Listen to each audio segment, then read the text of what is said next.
आज हम लोग यहाँ पे बिहार बोर्ड वर्ग 7 का जो गणित है उसी को ही पढ़ेंगे और उसका जो प्रश्नावली 7.2 है उसका जो कुछ छुटा हुआ प्रश्न है उसी को आज हम लोग यहाँ पे करने जा रहे हैं।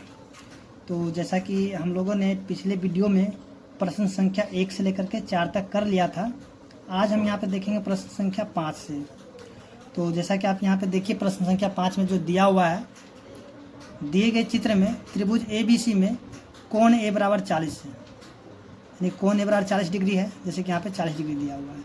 कोण C बराबर कितना 35 डिग्री, यहाँ भी 35 डिग्री दिया हुआ है। तथा भुजा AB बराबर कितना 2.5 सेंटीमीटर, यहाँ पे भुजा जो AB है 2.5 सेंटीमीटर है।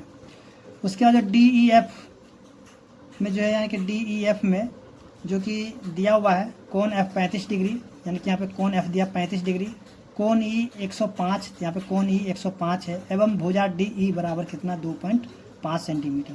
तो बताइए क्या त्रिभुज ABC सर्वांग सम है कि नहीं त्रिभुज DEF के।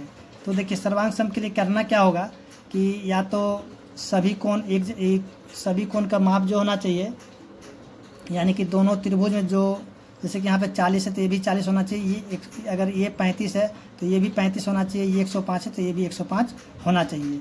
उसका ये 2.5 है तो ये 2.5 है ही है, तब हम यहाँ पे कहेंगे कि हाँ ये सर्वांग सम है। तो सबसे पहले हम देखेंगे कि इनका जो छोटा हुआ कोण है, जैसे कि यहाँ पे कोण B नहीं दिया हुआ, कोण D नहीं दिया, तो सबसे पहले हम इसका जो कोण B है और कोण जो D है उसको हम यहाँ पे निकालेंगे। तो चलिए शुरू करते हैं इसको। तो यहाँ पे त्रिभुज या क्वेश्चन नंबर 5 जो दिया हुआ है त्रिभुज ABC से हम चलते हैं। तो हमें निकालना कोण B, तो हमें लिखें कोण B बराबर कितना हो जाएगा 180 माइनस में क्या करेंगे कि कोण A और प्लस में कोण C, यानी कि जो चीज़ दिया हुआ है। तो यहाँ जो है 180 माइनस में कोण A का मान कितना दिया हुआ है 40 डिग्री, अब प्लस में यहाँ पे कोण B कितना है, तो इस कोण C है 35 डिग्री, ठीक है। तो 180 माइनस में 75 डिग्री, तो ये कितना हो जाएगा 105 डिग्री, यानी कि जो त्रिभुज में यहाँ पे कोण जो निकालना था B, तो निकल गया कितना 105 डिग्री निकल गया है। चलिए हम इसको अलग से लिख लेते हैं यहाँ पे साइड में, ठीक है, यानी कि 105 निकल गया। उसी तरह हम दूसरे त्रिभुज यानी कि त्रिभुज आप इस तरीके से भी सॉल्व कर लीजिएगा। यहाँ पे अब देखिए त्रिभुज जो है DEF में, यानी कि DEF में, चलिए यहाँ पे लिखते हैं से, और इसको भी लिख देते हैं यहाँ पे से या में, कुछ भी लिखिए कोई दिक्कत नहीं है। तो यहाँ जो है DEF से चलते हैं, तो यहाँ पे हमें निकालना कोण D का, तो यहाँ पे देखें कोण D बराबर क्या हो जाएगा 180 डिग्री माइनस में कोण E और प्लस में कोण F। तो 180 माइनस में देखिए कोण E का मान कितना है, तो कोण E 105 डिग्री दिया हुआ है, अब प्लस में कोण F कितना है, तो कोण F देखेंगे कि 35 डिग्री है। तो 180 और माइनस में कितना हो जाएगा, सॉरी यहाँ पे 140 हो जाएगा, ठीक है। तो यहाँ पे निकल जाएगा 40 डिग्री, यानी कि कोण D जो है कितना निकल गया 40 डिग्री। इसको भी हम क्या करते हैं लिख लेते हैं, यानी कि जो त्रिभुज DEF का है तो उसका जो कितना निकल गया, यानी कि कोण D निकल गया है 40 डिग्री। अब हम क्या करते हैं, सबसे पहले इसको यहाँ से मिटा देते हैं। आप क्या कि सबसे इसको जो अपने कॉपी पे ज़रूर नोट कीजिएगा, ठीक है ना। तो आइए सबसे पहले हम इसको हटा देते हैं, फिर हम देखेंगे यहाँ पे त्रिभुज बना करके।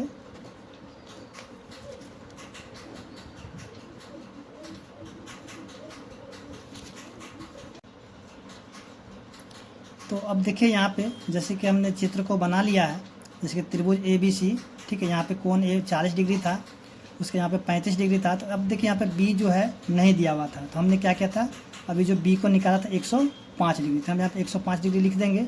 उसी तरह इस त्रिभुज हम देखेंगे यहाँ पे 105 है, फिर 35 है, कोण D नहीं दिया हुआ था, तो कोण D को हमने निकाल लिया अभी 40 डिग्री।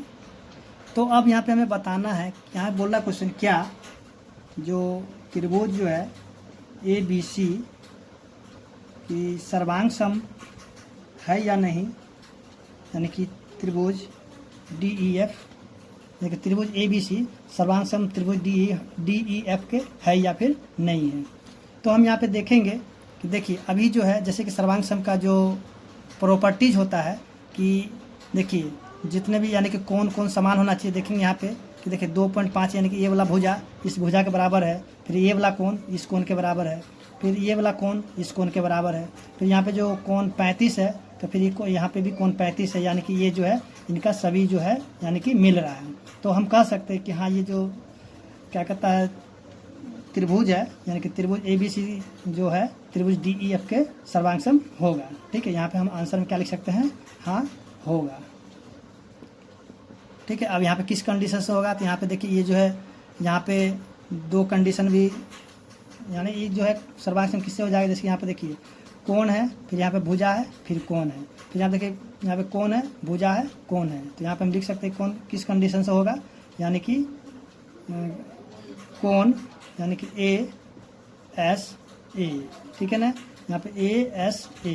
ठीक है, यहाँ पे ASA आ गया है, तो हम कह सकते हैं कि इस कंडीशन के द्वारा जो है ये सर्वांग सम हो जाएगा। तो उम्मीद करते हैं कि आपको समझ में आ गया होगा क्वेश्चन नंबर 5। अब देखते हैं क्वेश्चन नंबर 6। तो देखिए क्वेश्चन नंबर 6 जो दिया हुआ है, तो इसमें जो है आपको खुद से ही करना होगा। जैसे हम बता देते हैं यहाँ पे, जैसे यहाँ पे लिखा हुआ है भुजाओं को माप करके लिखिए। तो यहाँ पे आप क्या कीजिएगा, स्केल ले करके आप इसको क्या कीजिएगा, इसका जो भुजा हुआ जैसे कि AB है तो यहाँ पे आप लिख लीजिएगा। चलिए हम बता देते हैं आपको।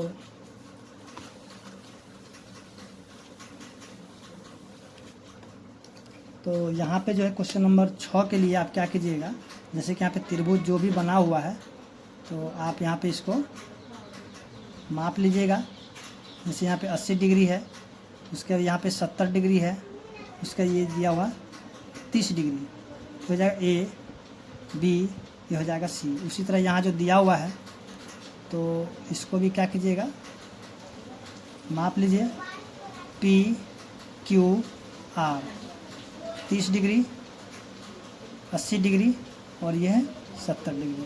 तो आप क्या कीजिए, सबसे पहले स्केल ले लीजिएगा और स्केल जो इस बिंदु से लेकर के इस बिंदु तक क्या क्या आप जो है जितना AB होगा तो AB बराबर कितना होगा, यानी कि इसे लिखेगा त्रिभुज ABC में।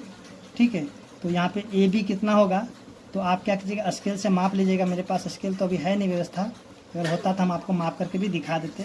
तो आप लिखे AB कितना होगा, उसके बाद जो है फिर यहाँ से BC को क्या कीजिएगा, माप लीजिएगा कि BC के माप कितना होगा। उसके बाद CA या बोलिए या फिर AC बोलिए, उसका माप कितना होगा। और यहाँ पे कोण का तो माप यहाँ पे दिया हुआ है ही है, तो आप मन है तो उसको भी लिख सकते हैं। उसी तरह आप लिखिएगा त्रिभुज PQR से, या फिर PQR में, तो यहाँ पे देखिएगा कि PQ कितना है, उसको भी आप क्या कीजिएगा माप करके यहाँ पे लिख दीजिएगा। फिर QR कितना है उसको भी माप लीजिएगा। फिर PR कितना है उसको भी आप क्या माप करके लिख लीजिएगा। तो आप इसको स्केल से माप करके ज़रूर से ज़रूर लिख लीजिएगा। ठीक है, मेरे पास स्केल नहीं है। और यहाँ पे मन है तो यहाँ पे कोण कितना है, तो कोण जैसे यहाँ पे सब तो दिया हुआ है, ये मापा हुआ है ये पहले से। तो यहाँ पे कोण A कितना है तो 80 डिग्री है, कोण B कितना है तो 30 डिग्री है, कोण C कितना है तो यहाँ पे जो है आपको दिया हुआ है कितना 70 डिग्री। उसी तरह इसमें हम देखेंगे कि कोण P कितना है तो 80 है, कोण Q कितना है तो यहाँ पे 30 डिग्री है, उसके कोण R कितना है तो यहाँ पे 70 है। तो इस तरीके से आप क्या कीजिएगा, इसको लिख करके छोड़ दीजिएगा। तो उसके बाद हम देखते हैं इसका जो दूसरा नंबर क्वेश्चन दिया हुआ है, नीचे दी गए समान माप की भुजाओं वाले त्रिभुज के कोणों को मापिए। जैसे देखिए यहाँ पे जो दिया हुआ है त्रिभुज के जो कोण है इसको आपको क्या करना है, मापना, यानी कि समान माप की भुजाओं वाले। अब जो इनका भुजा जो है समान माप का, तो आप क्या कीजिएगा जो प्रोटेक्टर है उससे आप क्या कीजिए इसको जो है नाप लीजिएगा, इसका कोण कितना है। ठीक है ना, अगर आपको समझ में नहीं आया तो आप हमें बोलिएगा। तो हम जो है अभी तो मेरे पास इसका व्यवस्था नहीं है मापने के लिए, तो आपके लिए हम कोशिश करेंगे कि फिर से जो है इसको माप करके आपको दिखा दें।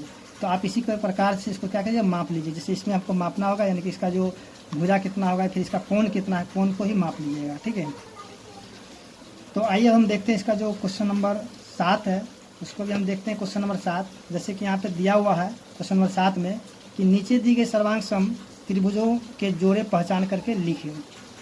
उसके बाद उसमें से एक त्रिभुज की भुजाएं तथा कोण तथा उनकी संगत भुजा और कोण सर्वांग सम त्रिभुज के रूप में छांट करके लिखिए।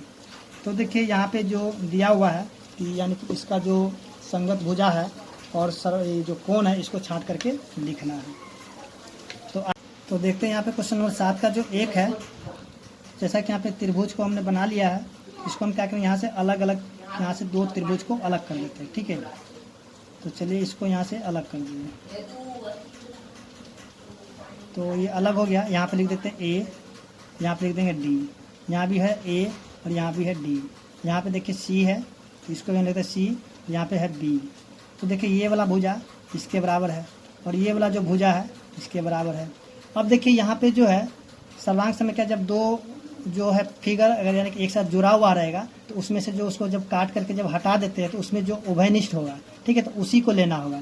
जब देखिए इसमें से हम इसको काट के हटाए तो यहाँ पे एडी जो था इसमें उभयनिष्ठ है, तो इसको जो है या तीसरा भुजा इसको यहाँ पे इसको लेना होगा। तब हम यहाँ पे लिखेंगे कि त्रिभुज, अब देखें ए बी डी, देखें ए बी डी, ठीक है, उसका त्रिभुज यहाँ पे लिख देंगे। यहाँ पे और जो है त्रिभुज क्या हो जाएगा यहाँ पे ए सी डी, यानी कि इसको हम इसके ऊपर जब रख देंगे तो यहाँ पे एक जगह में तो ए ही रह जाएगा, उसके बाद बी के जगह में क्या हो जाएगा सी हो जाएगा और डी के जगह में डी ही रहेगा। तो इसमें हम देखेंगे कि ए बी जो है ए सी के बराबर है, यानी कि ए बी बराबर क्या हो जाएगा ए सी हो जाएगा, उसका बी डी बराबर डी सी हो जाएगा, यानी कि बी डी बराबर क्या हो जाएगा बी डी, ठीक है, यानी कि बी डी सी डी के बराबर हो जाएगा। उसके बाद जो है अब देखिए ए डी, तो ए डी बराबर ए डी ही हो जाएगा क्योंकि इसमें जो है उभयनिष्ठ था, ठीक है, तभी जो ये क्या हो जाएगा ये सर्वांग सम हो जाएगा। तो अब हम देखिए यहाँ पे क्वेश्चन नंबर 7 का जो दूसरा दिया हुआ है, ठीक है, तो जैसे कि यहाँ पे दिया पी ओ आर, ठीक है, उसका दिया यहाँ पे एस ओ क्यू। तो यहाँ पे हम देखेंगे कि ये वाला भुजा इस भुजा के बराबर है और ये वाला जो भुजा इसके बराबर है। तो हम देखें कि इन दोनों जो भुजा के बीच में कौन सा कोण आ रहा है। तो हम देखें इन दोनों भुजा के बीच में जो ये वाला कोण आ रहा है और इन दोनों जो भुजा है इनके बीच में कौन सा कोण आया, तो हम देखें यहाँ पे जो ये वाला कोण आएगा। तो यहाँ पे हम लिखेंगे, अब यहाँ पे त्रिभुज के बारे में हम लिख लेते हैं। यहाँ पे त्रिभुज पी ओ आर और त्रिभुज एस ओ क्यू से। तो यहाँ पे हम देखेंगे कि जो ये वाला भुजा, ठीक है, तो इसके बराबर हो जाएगा, यानी कि पी ओ बराबर क्या हो जाएगा एस ओ, यानी कि पी ओ बराबर क्या हो जाएगा एस ओ। उसके बाद देखेंगे कि जो क्यू आर है, सॉरी ओ आर है, बराबर किसके हो जाएगा यहाँ से ओ क्यू के। उसके बाद जो ये वाला कोण यहाँ से ये जो कोण है सो इस कोण के बराबर हो जाएगा, यानी कि शीर्षाभिमुख कोण से। यहाँ पे तो हम लिखेंगे ये हो जाएगा तो क्या हो जाएगा, यानी कि ये हो जाएगा साइड और ये हो जाएगा साइड। उसके बाद जो अब जो है यहाँ पे लिखें कोण पी ओ आर बराबर किसके हो जाएगा कोण क्यू, ठीक है, यानी कि सॉरी यहाँ पे हो जाएगा, यहाँ हो जाएगा एस ओ क्यू। तो ये हो जाएगा आपका शीर्षाभिमुख कोण,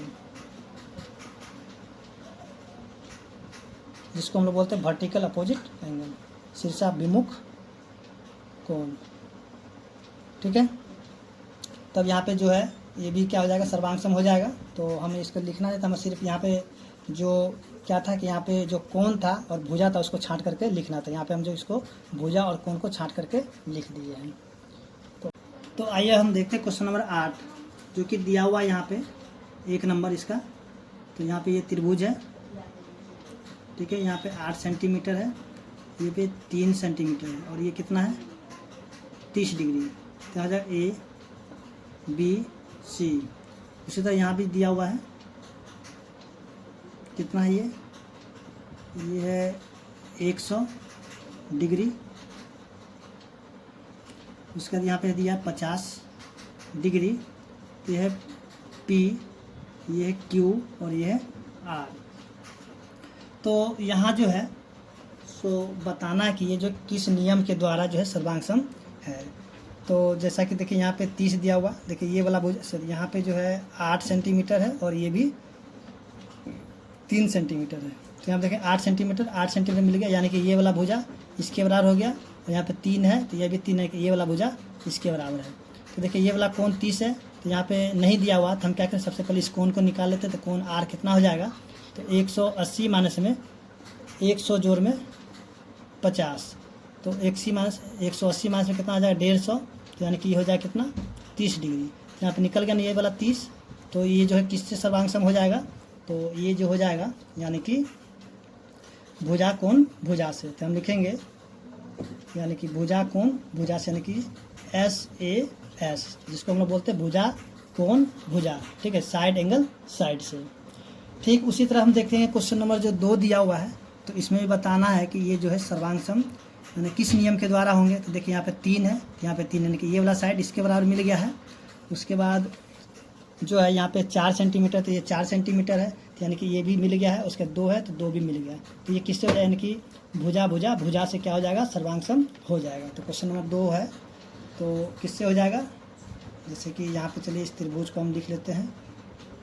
तो ये त्रिभुज हो गया यहाँ से,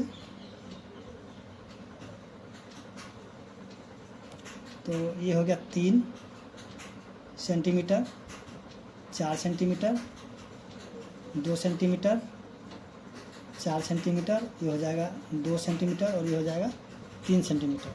तो 3 वाला जो है 3 के बराबर होगा, 4 वाला जो है 4 के बराबर होगा और 2 वाला 2 के बराबर होगा, ठीक है। तो अब जो है यहाँ पे देखेंगे सभी जो है साइड क्या है, यानी कि ये वाला भुजा क्या हो जाएगा, यानी कि SS से हो जाएगा, यानी कि भुजा भुजा भुजा से क्या हो जाएगा, सर्वांग सम हो जाएगा। ठीक उसी तरह हम क्वेश्चन नंबर 3 को भी देख लेते हैं। तो यहाँ देखिए क्वेश्चन नंबर जो 3 दिया हुआ है, तो यहाँ पे देखेंगे ये वाला कोण इस कोण के बराबर होगा। यहाँ पे भुजा भी दिया हुआ है, यानी कि ये वाला भुजा इसके बराबर है। तो यहाँ पे देखेंगे एक ठो कोण है, एक ठो यहाँ पे भुजा है, फिर यहाँ पे एक कोण है ना। यहाँ पे देखिए यहाँ पे कोण भुजा कोण, यहाँ भी है ना कोण भुजा कोण, तो क्या हो जाएगा, यानी कि कोण भुजा कोण से क्या हो जाएगा, ये भी सर्वांग सम हो जाएगा। तो उम्मीद करते हैं कि आपको जो है 8 नंबर समझ में आ गया होगा। अगर आपको मेरा वीडियो अच्छा लगा तो प्लीज़ मेरे चैनल को लाइक और सब्सक्राइब करें। धन्यवाद।